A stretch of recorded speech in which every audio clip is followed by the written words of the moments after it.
How to trim audio in Edits and Instagram app. If you have been using the Edits application and wondering on how to trim the audio that you have added on it, don't worry.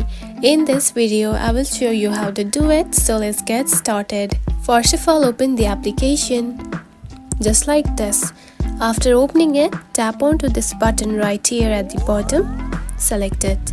Now from here, on the projects, simply choose one video that you have added audio and you want to trim, just like this. After that, here you can find the audio right here.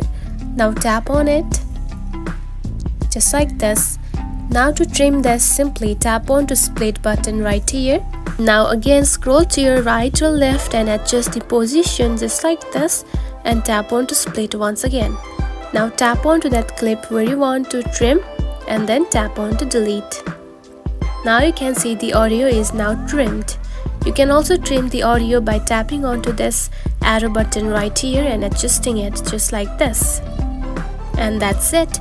This is how you can trim audio into the Edits and Instagram app.